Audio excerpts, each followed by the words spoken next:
bano baole niveau bana bazo piquer ba crise nzambe a juste nzambe kaka biso totie nzambe to kanyote nani ona te totie kaka nzambe aza juste niveau bano yo o bazolela ate babingana lela te soko ye awa na présidence ya madame Elombe ozaka kolela na azekisi mitema ba para madame Elombe nzambe ozalaki wapi nzambe ozalaki wapi mama malamu boye akufeke kabo mitema bana bazolela bana batanga ese bano bakozwa na classe ese bano bakotravailler bien c'est que année comme année blanche pour la missioni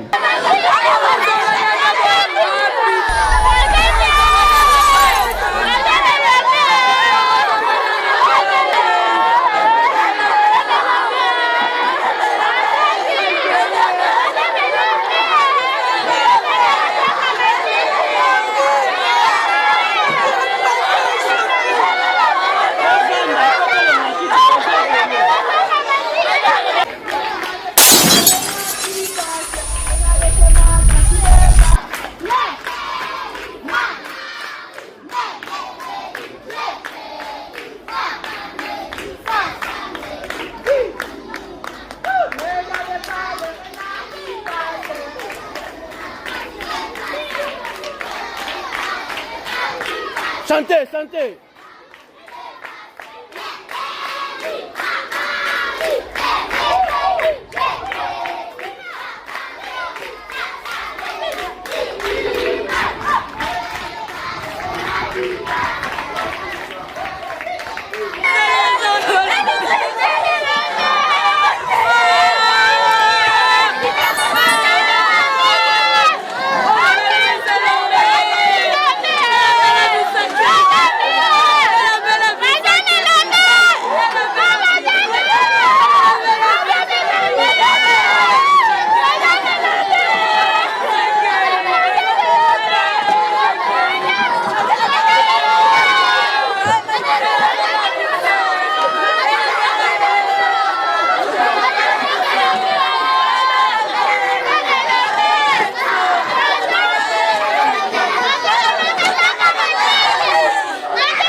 S'abonner à Sikane Koussa, KB TV officiel, KB TV officiel, Bometouba, Awa Bagagi Mosi pas comme les autres, quoi que Bagagi Mosi a nuance, on me dit souvent, et Jésus n'était pas noir, Ame songa mono, Ame songa mumu kwenda, Zambi kele juife, Ake pari de maras, Ina mume songa yan, Ake reku ten ten ten ten. Mon nom c'est Bonnette Elombe Kinsine. Je suis enseignante à EPC Tiolo Sud. J'enseigne en 2e B, 9 ans déjà. Ma mère fut une enseignante. Elle, de son tour, elle a hérité de son père. C'est d'abord dans le sang. Une fois, j'étais à Lubumbashi, j'ai fait la pédagogie, HP, humanité pédagogique. Alors tellement que j'étais chez ma grande sœur, La manière dont je restais avec les enfants, j'aimais les enfants et tout, elle m'a dit, tu dois faire la pédagogie. Alors, j'ai eu mon diplôme.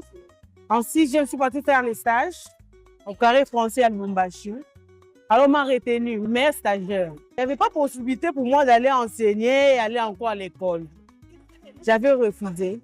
Alors, quand j'ai eu le diplôme, je me suis dit, pourquoi pas enseigner? Quand je partais, tellement que l'école n'était pas loin de la maison, quand j'ai passé, les élèves me voyaient. Madame, venez, madame. Vous avez laissé pourquoi, madame? Alors, je me suis dit, bon, je peux aller. Je suis partie. On m'a retenue comme enseignante. Et là, j'ai fait une année. Et quand je suis revenue à Kinshasa, je suis venue directement là où je suis, à EPC Thiolo-Sud. Ça fait déjà 9 ans que je suis ici. Ça a commencé comme ça, l'amour en fait.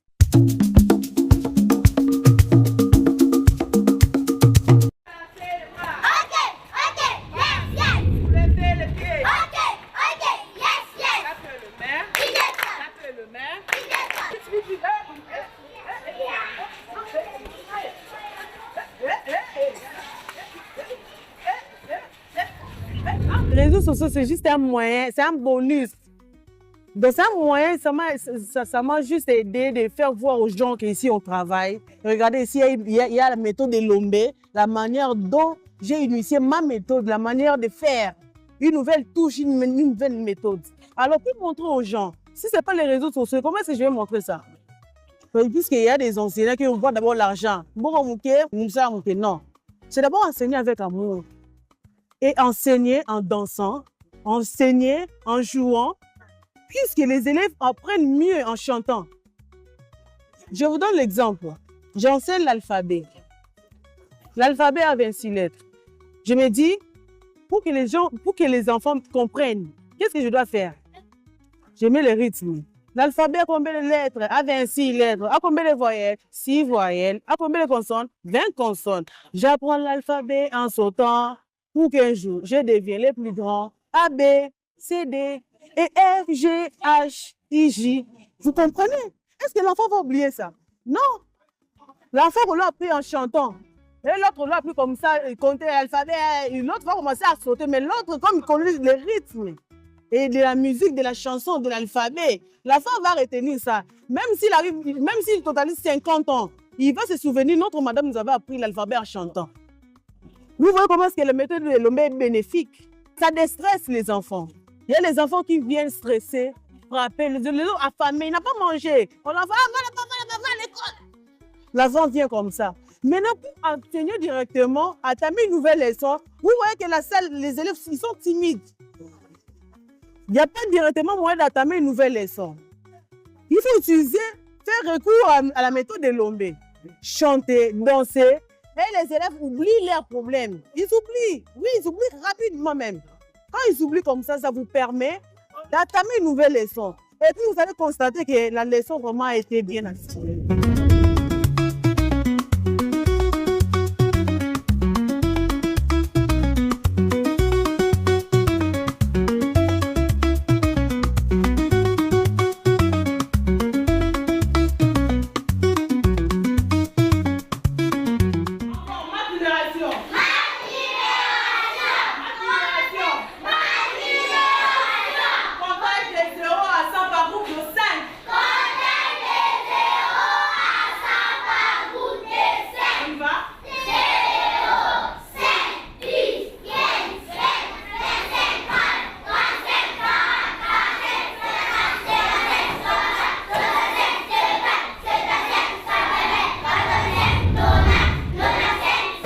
Observer en fait les enfants.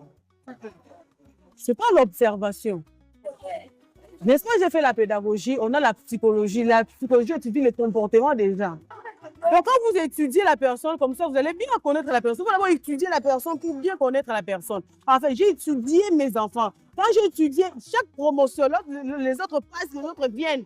Je prends même un mois, même 2 semaines à 1 mois, mais à 2 mois d'observer seulement. J'observe, je sais, celle-ci réagit comme ça.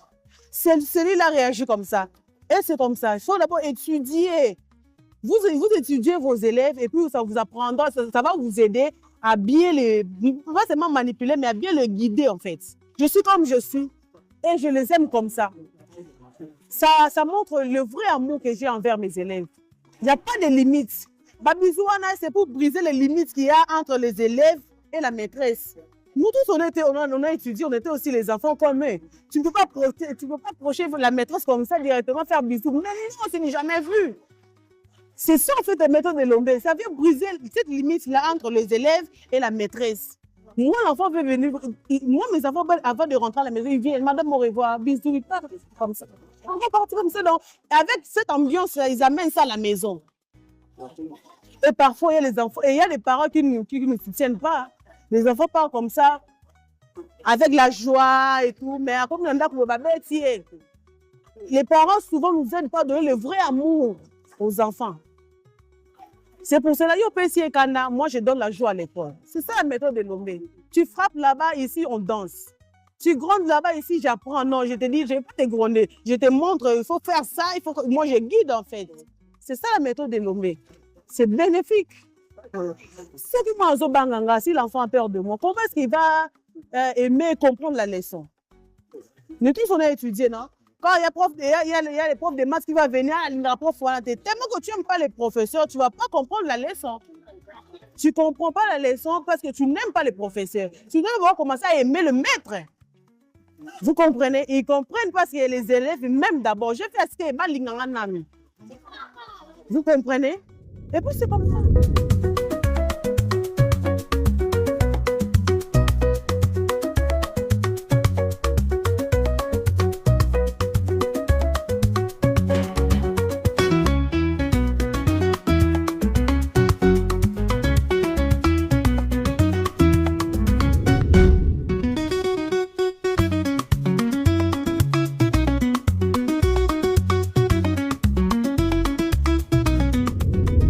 Ça ne paye pas comme les autres disent, n'est-ce pas? Ça va payer un jour. Un jour, ça va payer. Enseigner, il faut d'abord aimer. Vous voyez, moi, je me suis dit, non, je dois changer. Je dois changer la manière dont les gens voient les enseignants, en fait. Ah bon?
Il y a Madame Elombe, ça fait du mal, même à ça interview, mais il y a toujours des larmes vraiment où ils ont coulé vraiment la mité, vraiment et ça vraiment bien été comme on a que non, il donne moko a une stratégie, on a ici bino que non, tout temps à école maternelle, tout temps à primaire, si tu commences à niveau haut, tout ça dans le lelo, non ton bon makambo vraiment ça fait du mal vraiment, comme on a que non maman Elombe, n'engue a là qui biso stratégie moko comme on a jeune fille, à ça moi na muke mais quand on a passé déjà il y a éducation il y a même qui d'abord na interview ne moko boyevement bokolanda ngo alobi ke non na memaki système ya kotangisa bana na nzembo par rapport nini okoyebisa mwana mosusu boye mais mwana mosusu akoki koloba ngo te mais à travers nzembo lokola bana mike bazala facilité ya kokanga nzembo okomona ke non mwana azoyeba likambo wana à travers nzembo vraiment molimo neleka kopema na kimia tozobeta ngo histoire elolo ekomi histoire vraiment mais mama biso elombe donc otiki biso na pasi na mitema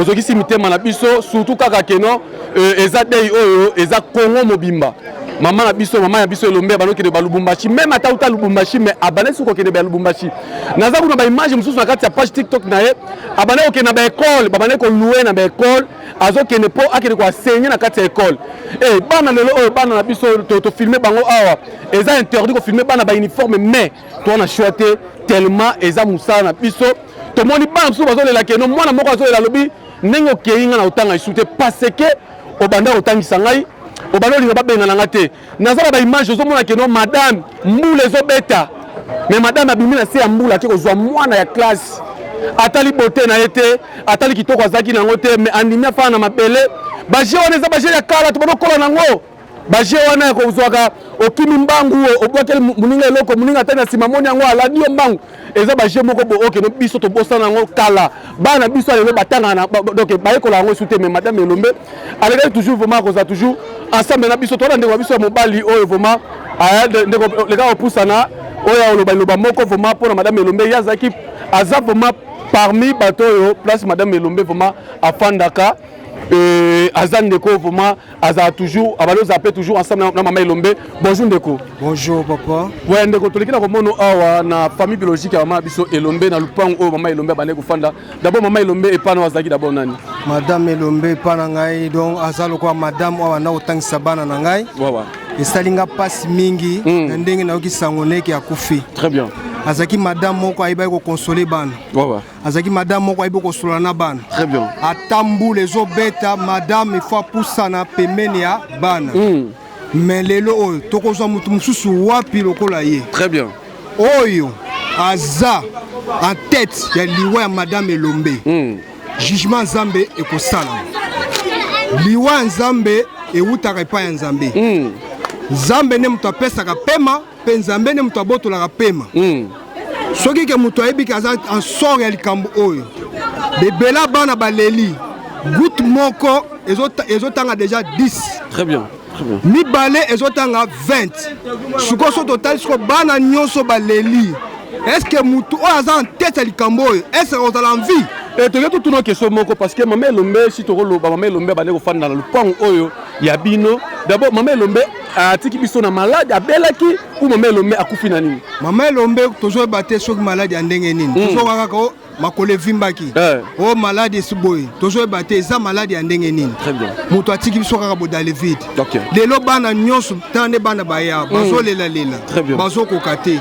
Bana bazo misa maya misu. Bana bazo lela moyen ko consoler bana ezati. Eza passe pena mawa. Poto so muto aboyi. Est-ce que mutu muso ko mona lokola ye? Question yango wana. Mutu muso ko mona na. Yango tozo senga na mokonzi mboka. OK. Président de la République. Na maman Denise Nyakero. Bon ka moyen boya ko consoler biso po pesa pendata espace le wana parler du peuple. Poto luka moyen ko la maman Elombe oya tiki biso. Merci. Bana ba kozale belé pe na population kozale belé. Merci beaucoup vraiment to meka un peu rezo moi quelques bana classe donc to zo un peu quelques bana classe d'habiter bana classe yaya pour ça moi muke voilà. Bonjour yaya. Bonjour. Boni. Bien. Madame Elombe azaki enseignante na yo? Oui. Voilà, ndenge liwa ma biso Elombe elekina otika biso pona yo d'abord et ça là qui d'abord ndenge o ka ki message na kati école. Nako na kati école to daka na TikTok na ndako. OK na ndako à partir ndako nde le ka tika biso à partir 4h nde boleka na otala na TikTok na ndako. D'abord ndenge mama biso Elombe elekina otika biso yo okolo banini. Akende ka ndake malamu. Mais mtasali boy afuta lisumu o abokele mbasi. Voilà, bon comprendre ma bana et ça la passe comme on a bana miké ils ont interdit ils ont vraiment permission te pour na biso kozwa bana ya classe na ba uniforme ko ça ba interview mais vu que ezali madame o atiki bango toza na choité toza wana pour ko interroger bana pour baleka na pe na ko loba na habité to kozwa yaya donc yaya mobali voilà yaya D'abord stratégie oyo maman Elombe ayaki nango na école. Et ça que d'abord bino ndenge nini? Ça c'est sengo tant azalaki na biso liboso. Alors pesa biso sengo ka yende madame asaka na biso wa madame Elombe. Tant ye atiki biso tozo madame mota kokano wa madame Elombe. Ah, bozo mona trou vraiment boleki na kotika vraiment de biso ya moi si voilà pour comprendre vraiment que non ya na biso pe azawa aza parmi pana oyo madame vraiment Elombe atangisa yaya bonjour. Bonjour papa. Comment nani yaya? Léonce. Aux à niveau ni à classe? Naza 4e humanité. 4e humanité. Madame Elombe abana otangisa na classe nini? Atangisa en 2e. Voilà, d'abord un message que maman madame Elombe aleki na otika biso pour nous d'abord ça et ça d'abord ndenge nini? Bon, de 1 et ça n'a pas si parce que Naza quitté na classe. Tant na ye na kuti bat baolela anga ebate na leki moi classe moko boya batikala kuna batanga na ye na ebisinga ke o yebite ke madame Elomba kufi madame Elomba kufi akufi nini o andaki kobela abana yo bela Bisava na kitinda ku na tiki basak na yemba moko na banjolela donc et ça là qui passe makasi mutu bozaki na bomesa na ye yemtando bini sando pesa mo ambiance na école bokuti ya kufi et ça là ka passe na bana na ye o amesana na bango le jour anniversaire na la bango ba cadeau donc ça fait vraiment très mal. Donc depuis au bana ko tanga nan nous trouvons madame Aboité? Non jamais. En plus pe na ba école aboé baza ebelete. Très bien. Ndenge azalaki na bana na ye comportement ndoki composé na bana akomisa bana nyonso kola bana na ye donc alingaki bana mingi azalaki teke o mwana abeli o soit mwana azamaka mabe abeta ya sala bete akokangisa bango afandisi bango inyonde tokola bana na bana balingaki makasi pozaki madame moko gentil abanaki ko sexa na ba professeur abanaki kozana bango nyonso tous ensemble na tango pasi pe bisengo azalaki et aka passe okutika mutu moko bozaki na ye akufi donc voilà et là on est au sein na ba école mususu o etikali baleka mpe na kozwa exemplaire mabiso Elombe watiki biso bon na ba école mususu eza awa na mboka na biso bazwa te exemple ya madame attaque okoza ndete eza na ba école mususu mwana aza soki déranger soki ndenini ozo betaka mwana c'est pas bien bozwa ta exemple ya madame Elombe nenga azalaki na bana azalaki gentil na bana azalaki très bien cool na mutu nyonso ye bandaki komona mutu nyonso mwana na ye papa na ye maman na ye azalaki bien et gentil donc ezaka pasi pe mawa souvenir nini oyo leki na kotika nango ndenge okomi na niveau déjà 4e des humanités souvenir nini oyo tika nango vraiment ya madame Elombe bon souvenir onga na tika nango ezalaki donc naomona ta kutoloba te yazaki atoza na mbongo te oye madame j'ai pas d'argent j'ai faim on prend ça ce kaza nango te bon à promettre yo à pesa yo ango ce ka ye a pesi yo donc amoni sa bana 6e susu ba staro moko bana bakoka komboko ko comprendre vraiment donc comment on ta ba star wana te bana bakomo mona amema bana donc azaki madame moko oh mutu akoki kondima te ke wana madame très bien donc azalaki gentil bon comprendre vraiment donc bana baza vraiment émotionné bon comprendre vraiment bana baza émotionné ça fait du mal vraiment maman na biso meka peu pousse la maman ke koto bande baleki na biso bana biso voilà bon comprendre vraiment que non batu baza ba émotionné ko sakana te bande ko ba ko lela bana surtout bana ya on azo mitu na question moko boy fait bité na école mission est-ce que année oyo bana ba kotanga kaka bien bayaya donc na osena vraiment caméra même so beka poso moi simato beka poso ba ozonga ensemble na bayaya est-ce que vraiment né madame Elombe akei bokotanga kaka bien totanga bien te botanga souté parce que madame Elombe azokisi mutema na bino voilà est-ce que bien voilà azaka biso bien asaka chanson to salim nationalement na binisi biso abenga babato bela benga bato bazaka na pota ba bisisa pota ba pota ne kona biso batala kona biso a changer kona biso pesa kona biso valeur comme Dieu sa ko pesa kona na valeur très bien atia bacouleur nyonso atia couleur nyonso na kati ya kona na biso natingi merci beaucoup molimo nepema na kimia motu nyonso asali mabe yeba eke un jour ekozongela ye akofanda kimia te ata azosokola na kati ya dushe akomona elonyama ya madame Elombe. Voilà, bon comprendre vraiment que non, ça fait vraiment mal né na zolo bakaka que non. Bon comprendre bana ba komi ko lapider surtout liwa madame Elombe ezala maboko ya batu vraiment to senga kaka que non ndeko oyo sali yeba que non li futi nango ezali vraiment merci na bato tout vraiment ba kozwa li baku ya kolanda biso vraiment to senga kaka na première dame na biso maman na biso Denise vraiment talaka oyo vraiment to senga na premier papa biso balobi donc numéro 1 Yamboka na biso pa biso Fati Beto vraiment papa kotika biso te zala toujours ensemble na famille au vraiment et les qui na ko zoa choc parce que quel que soit madame Moussou soit bimi a ko sala ka lokwa madame Elombe te pe balobi que non eza eloko o ya botamina yango ne alinga na ko pesa la bana c'est ma toute première fois na zolo vraiment merci vraiment na bato tout ba kozwa mali baku ya kolanda biso na pesi mbote na mama biso Rebecca Kaninda Fallon vraiment oyo azaki moninga mama biso Elombe na niveau ya États-Unis na pesi mbote na madame Jocelyne Mabuki Jocelyne Bangula pardon Jocelyne Bangula depuis Dubaï oh pe azaki ensemble toujours azaki ami ya madame Elombe Mati Beni toujours na Portugal azaki toujours ami ya madame Elombe et sœur nanga Nadine Moulasi tanti ya bana vraiment ye azaki ami ya madame Elombe na TikTok vraiment ba ami ne tout ya TikTok vraiment na kotanga bino surtout awate Fondation Teams pe akolela toujours ensemble parce que ye kutu vela nga team tiswaka na Fondation Mobimba Teams ye azali na projet ke na aleka na kokita na Kinshasa awa akutana madame Elombe po aleka pe na ko pesa dona ye na kati ya école vraiment Fondation Teams César kolela vraiment madame